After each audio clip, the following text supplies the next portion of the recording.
Hello, welcome to Zigmatech Learning Hub. I'll be your instructor for biology. For this class, we are going to be taking our exercises from the ExamGuide app. Now, if you don't already have this installed in your device, I would like you to download the app in order to follow along in this class. Now, ExamGuide is a leading educational app that helps students prepare adequately for various exams. Exams such as the UTME, the post-UTME, WAEC, GCE, IJMB, KCPE, JUPEB, Calbepedia. In the junior sections, we also have the BECE, we have the SSCE, and so much more.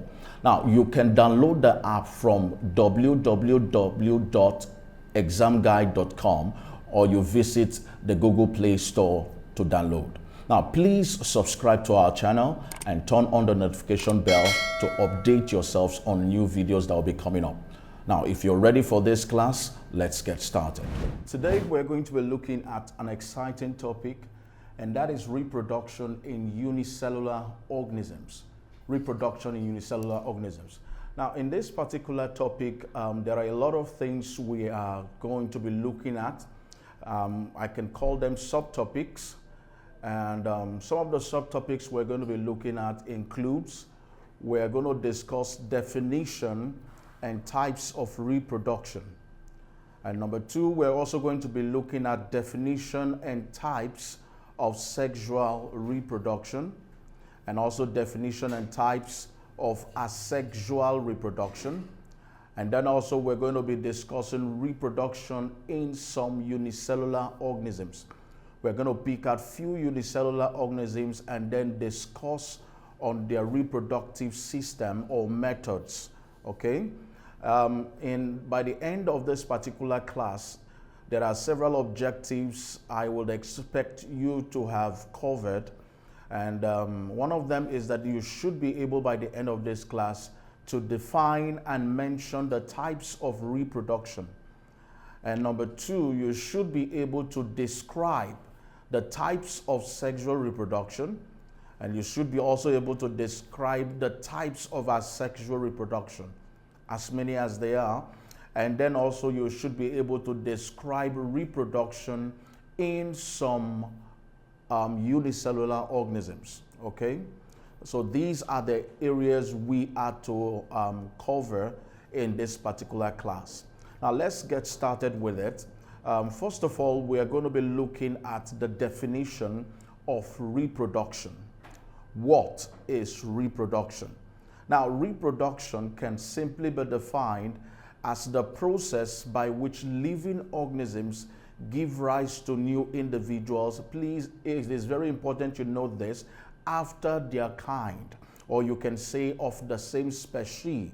So in biology, what we refer to as reproduction is when living organisms give rise to new individuals after their own kind.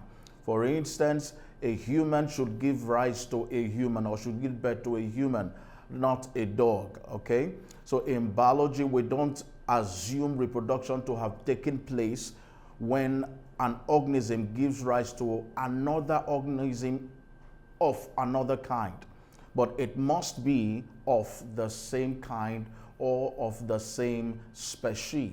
Now, what are the purposes for reproduction? Now, we have here 5 different purposes for reproduction.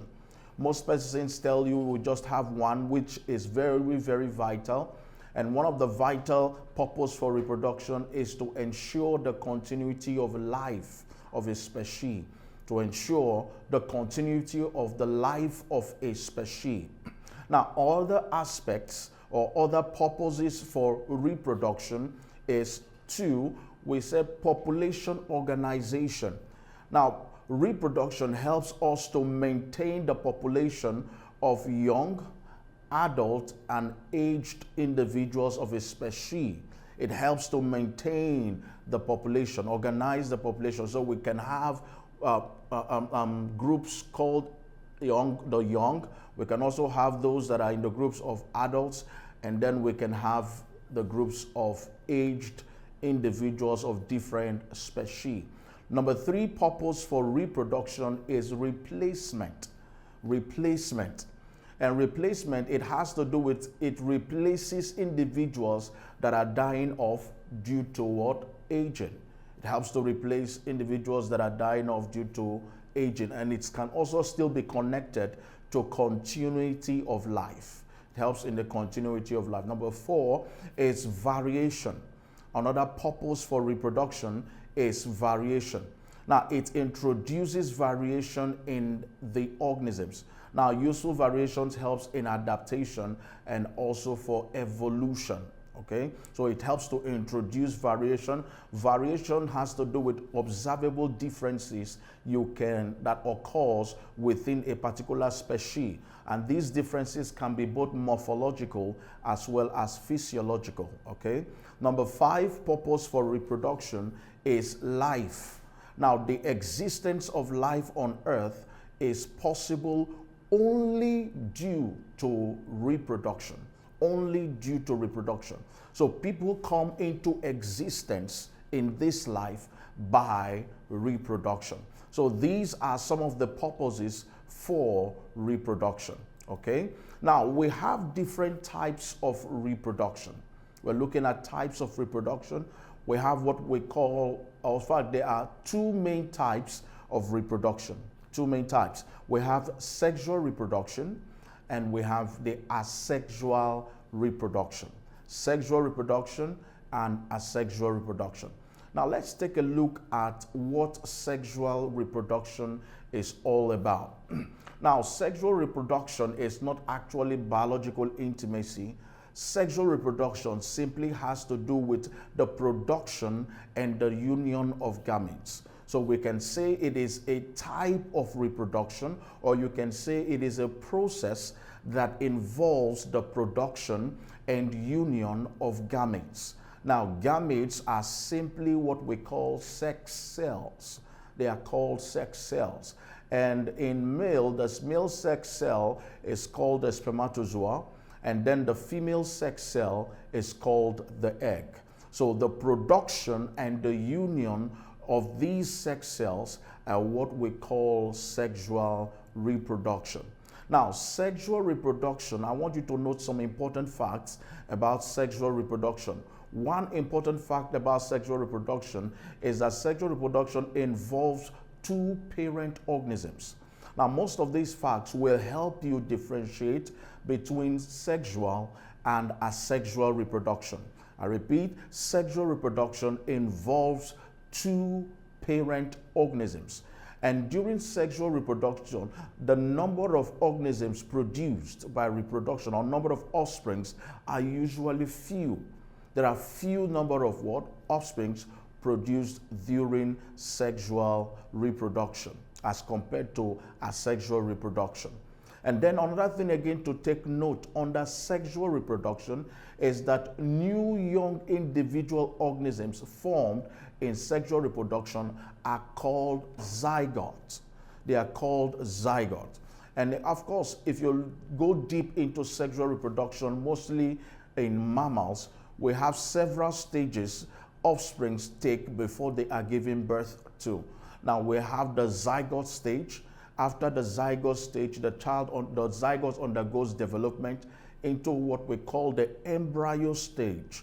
And from the embryo stage, it enters what we call the fetus stage. Now, the fetal stage is where the unborn child or unborn offspring starts looking like its parent organism. And it is at that fetal stage where it is actually delivered. So, but please take note that after the formation, after the production and the union of these two gametes, a zygote is always formed. A zygote is first of all formed, okay? Now, let's take a look at types of sexual reproduction. Now, we have several types of sexual reproduction we're going to be looking at. Several types. For now, we're going to be looking at two main types of sexual reproduction. The first one is what we call fertilization. Fertilization. Now, fertilization is actually a type of sexual reproduction in which gametes are produced and united to form a zygote. Gametes are produced, and I have told you what these gametes are. We said they are called sex cells. So the union of these sex cells, to produce actually a zygote is what we call fertilization. But I want to stress this a little bit. Now, please take note, each of the sex cells, like the male sex cell, which is the spermatozoa, and the female sex cell, which is the egg cell, each of these sex cells possess what we call the nucleus. The nucleus. And the nucleus possess what we call chromosomes. In fact, reproduction is interrelated with genetics, okay?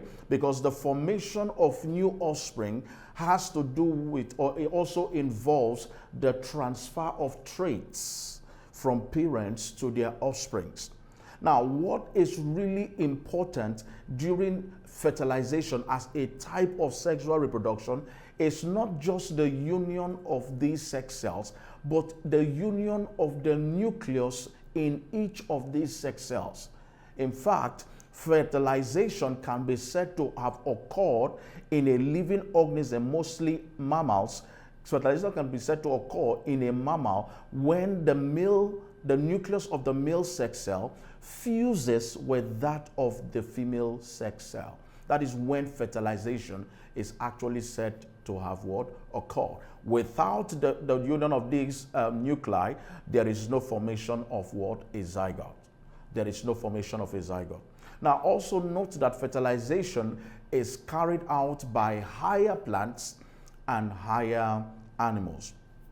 You see fertilization also in lower plants like the invertebrates, which we'll be looking at much more later in other classes or lessons we're going to have. We're going to see how some invertebrates undergo sexual reproduction by fertilization.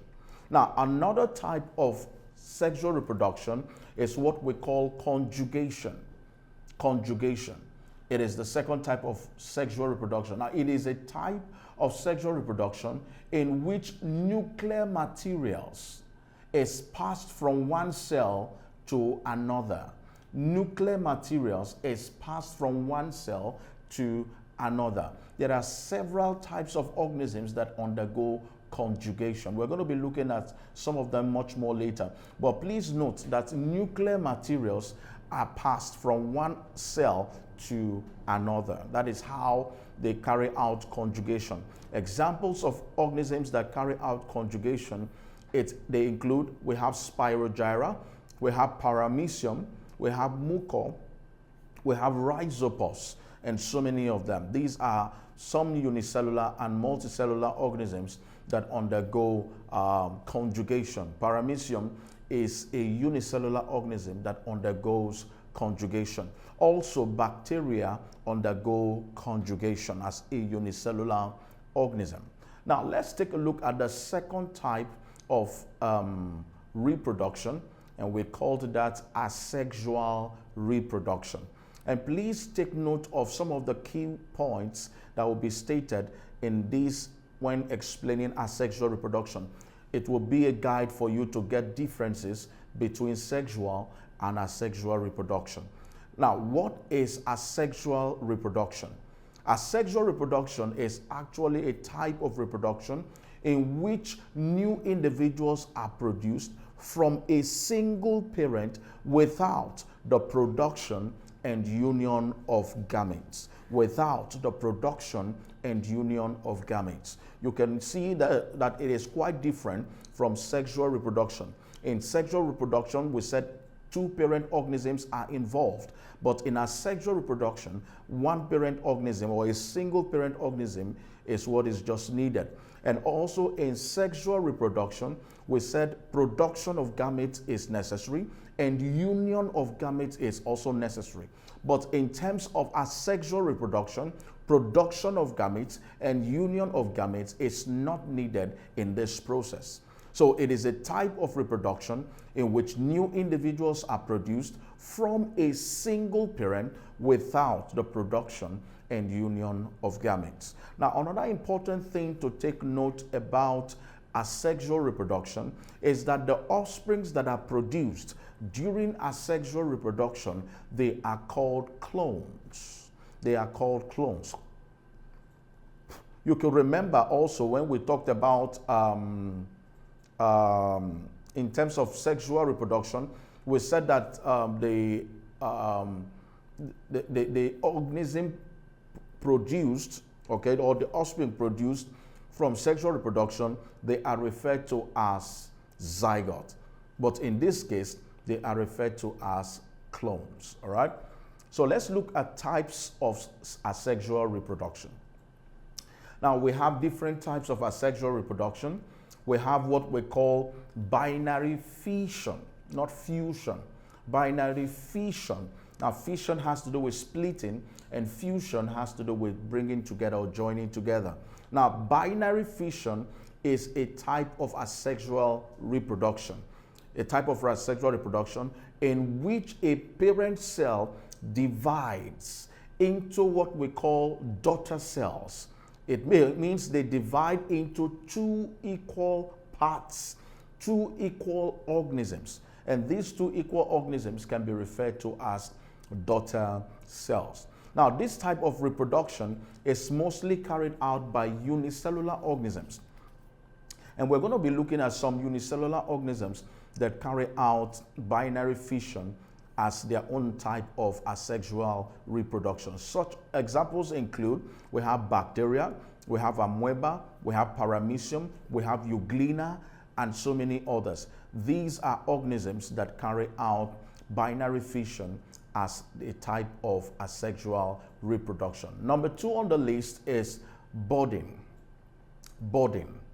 Now, budding is a type of asexual reproduction in which the parent organism forms an outgrowth.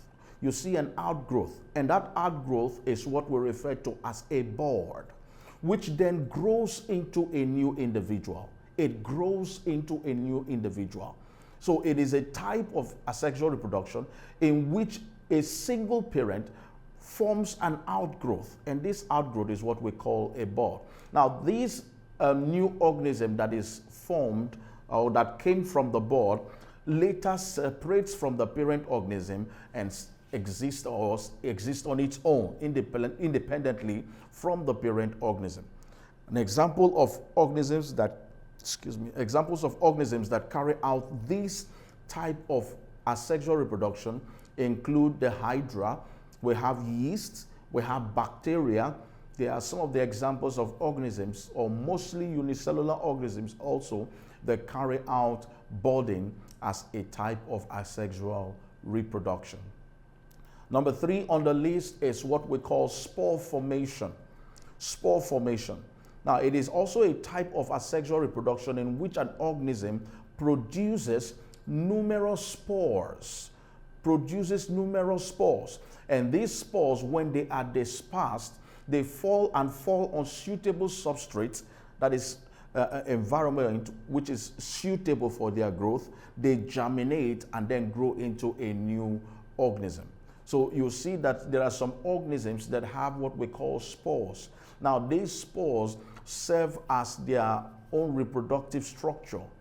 They are carried most times in a case which we call the sporangium. Right? Now, examples of organisms that actually reproduce by spore formation is rhizopus. Rhizopus is a fungi, okay? Rhizopus, it reproduces by spore formation.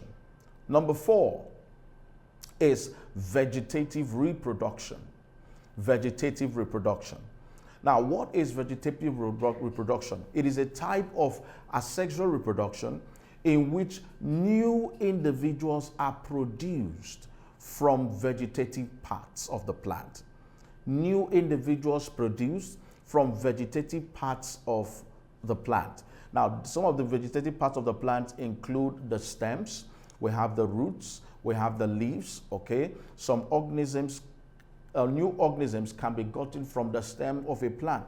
In some cases, like if you have the cassava plant, if you cut the stem and plant it or put it in the ground and cover, after some time it grows into a new individual plant. We also have parts of the plant that can be used of other plants, like the roots as well as the leaves. All right.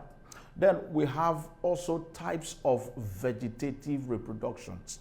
We have two main types of vegetative reproduction. We have what we call the natural vegetative reproduction, and then we have the artificial vegetative reproduction. Now, the natural vegetative reproduction makes use of fleshy leaves and modified underground stems and so many other parts of the plant to grow or produce new individuals. To grow or produce new individuals. Now you've heard of words like the culm, like the rhizomes, like the stolons, and so on. They are used. This is where part, like I just explained in terms of cassava, a part of the cassava, like the stem of a cassava, is used that mostly those stem of cassava must possess what we call nodes, okay? And then when they are planted properly, and if the environment becomes more favorable, you will discover that that particular part of the plant that you have planted on the soil, or in the soil rather, will grow into a new individual. So these are what we call natural vegetative reproduction. Now we also have artificial vegetative reproduction.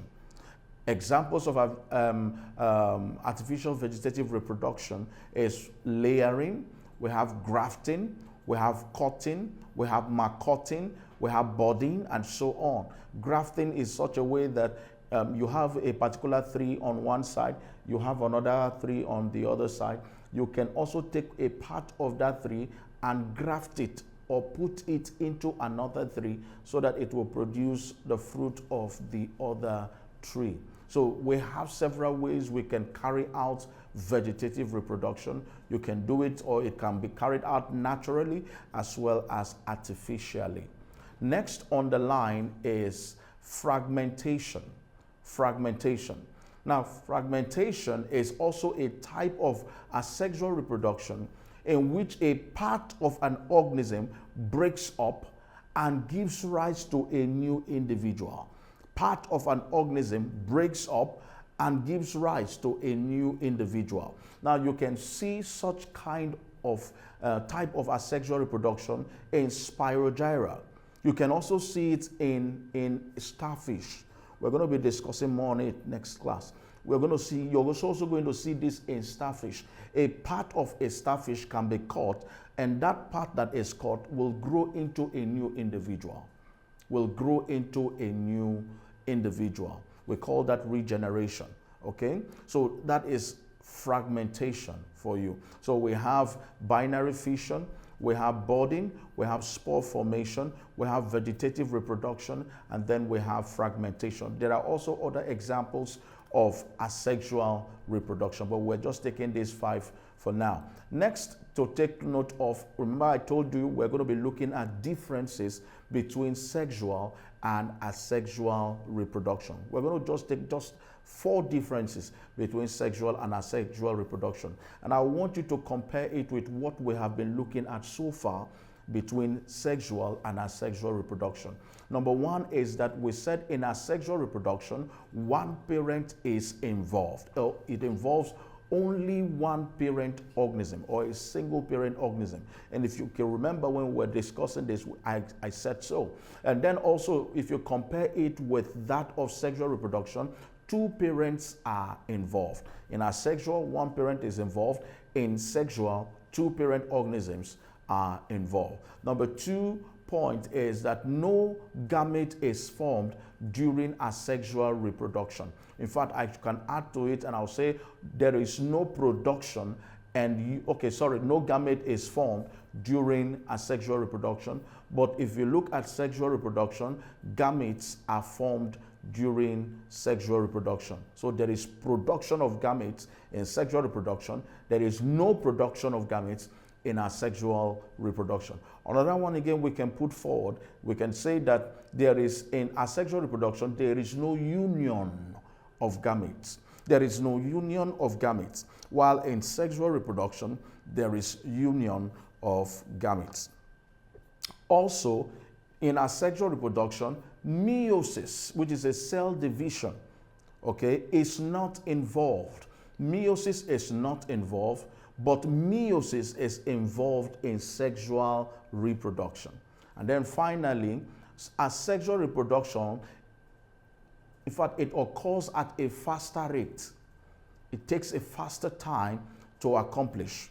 But in terms of sexual reproduction, it occurs at a slower rate. So the rate of reproduction in sexual reproduction is slow, but in that of asexual reproduction is fast, okay? So these are some of the differences we can spot out between sexual and asexual reproduction. Now let's take a look at reproduction in some unicellular organisms. And today we're going to be looking at just 4 unicellular organisms. We're going to be discussing bacteria. We're going to be discussing reproduction in amoeba. We're going to be discussing reproduction in paramecium. We're going to be discussing reproduction in euglena. So these are the 4 different types of unicellular organisms. We're going to be looking at their process of reproduction. All right. Now let's start with the first one, which is called bacteria. But before we go into discussion of reproduction in unicellular organisms, let's take a look at, refresh our minds on what unicellular organisms are. Now, please take note that unicellular organisms can also be referred to as single-celled organisms, and that they are single-celled organisms means that they can also carry out all the necessities or all the activities of life. They can. If you could recall, when we talked about the cell theory, we said that there is cells are the basic unit of life. And by saying that cells are the basic unit of life, we mean that cells can carry out all the activities of life. Cells can move, cells can respire, they can feed, they can respond to external environment, they can grow, they can excrete, and they can reproduce. Even cells can compete for space, for nutrients, for every other thing. Cells also adapt to a particular environment, and cells also die. These are the activities of life, or the processes of life. So each cell, whether it is a single cell or a multi-cell or many-celled organism, they carry out all activities or all processes of life. So unicellular organisms are not left out in this process. All right. Now, also, you should take note, if we are looking at the kingdoms, the 5 kingdoms, when we are classifying living things, where you find unicellular organisms are mostly the kingdom Monera and in kingdom Protista, and to an extent, kingdom Fungi, kingdom Animalia, and kingdom Plantae. But majorly, kingdom Monera, all Monerans are unicellular organisms.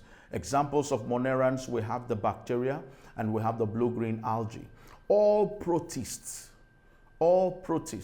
they are all unicellular organisms. So we have the amoeba, paramecium, chlamydomonas, euglena, plasmodium, trypanosome, and so many others. They are all unicellular organisms. But when you come to fungi, there are some are unicellular, and while some are multicellular. Example of a unicellular fungi is yeast. So yeast is unicellular. And then also when you come to plants, kingdom Plantae, there are some that are unicellular organisms, and while some are multicellular organisms. An example is chlamydomonas, which can be referred to as an algae or a green algae.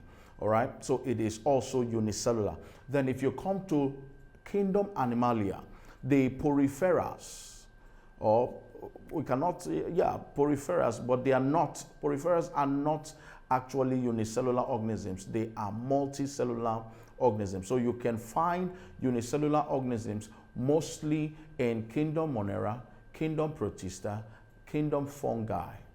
Okay, kingdom Fungi.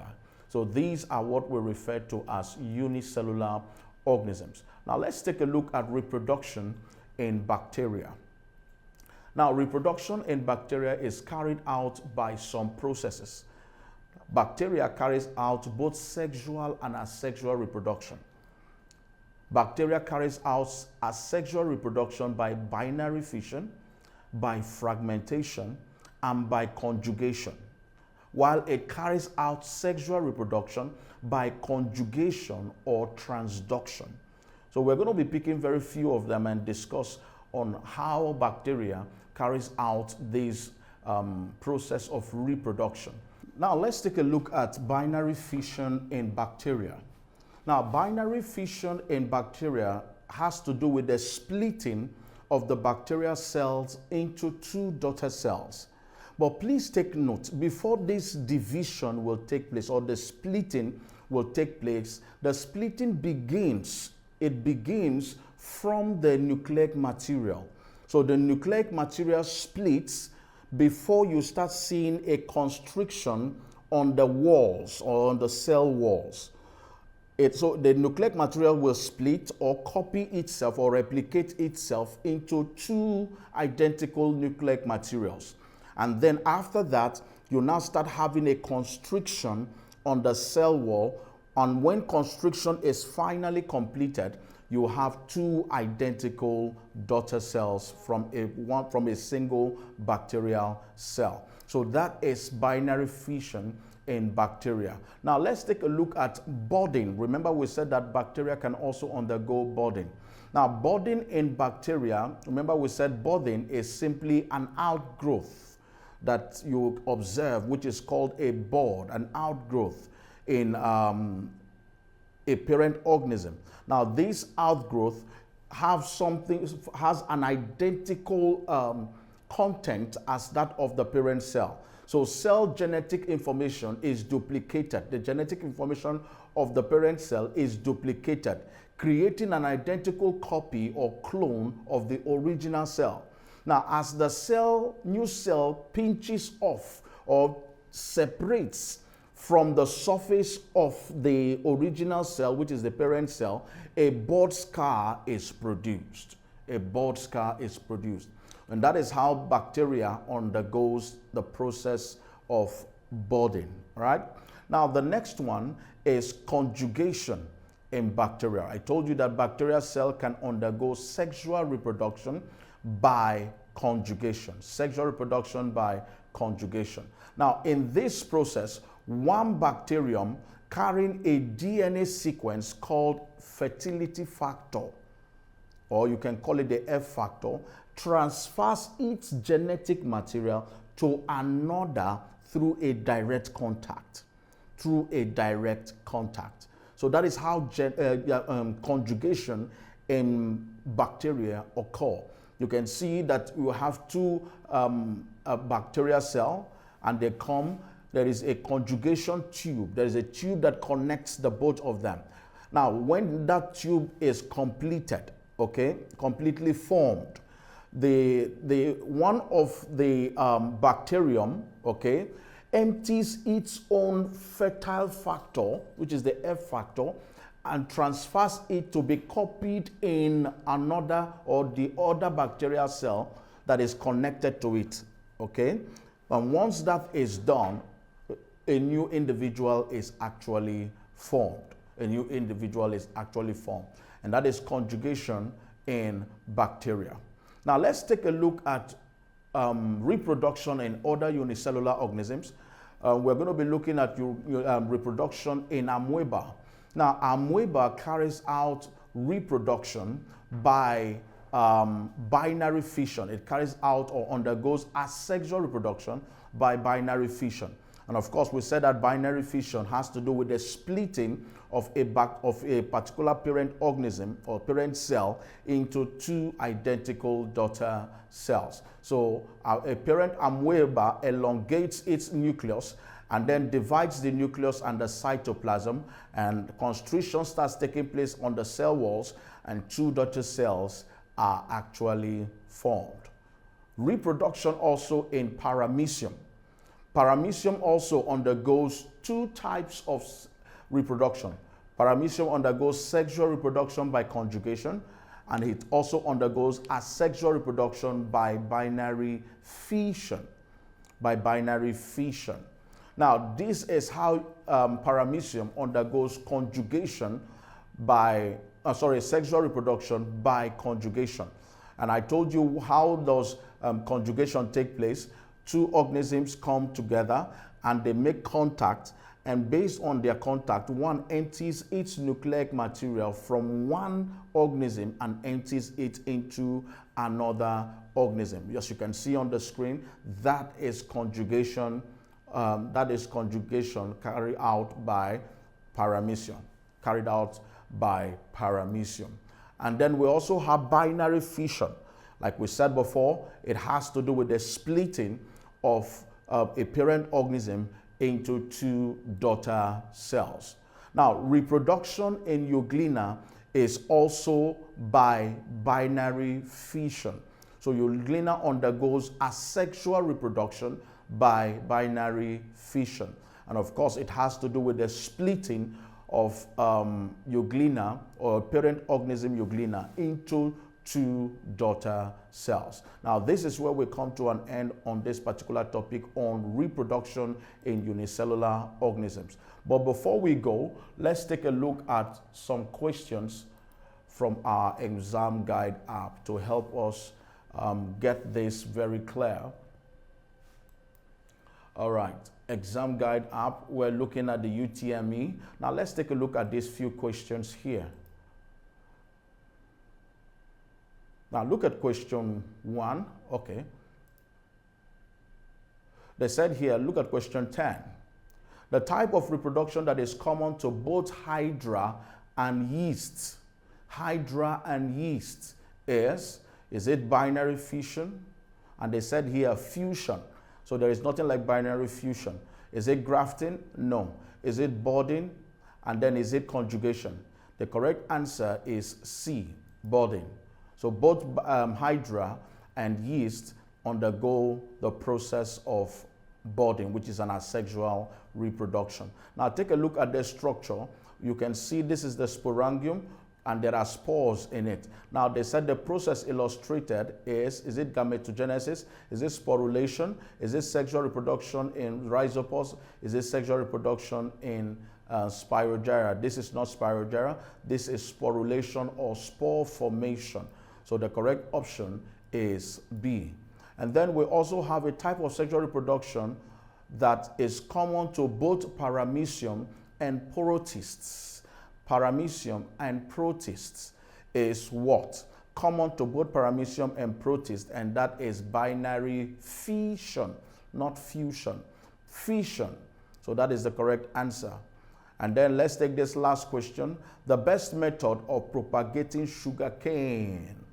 The best method of propagating sugarcane is by, the correct one is stem cutting, not seed sowing, not layering, not grafting, but stem cutting. Remember, we talked about vegetative reproduction, of which we looked at natural vegetative reproduction. So it is by stem cutting.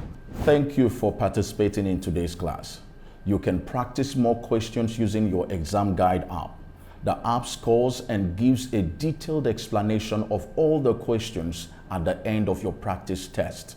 You can also learn particular topics of interest with different modes, like study mode, mock mode, and even practice mode. It also has other features that makes learning very fun. Now, it is a must for all serious students. Download from www.examguide.com if you don't have it yet. See you in the next class. Don't forget to subscribe to our channels, hit the notification bell, and share the videos to your loved ones and friends that will benefit from it. Bye for now.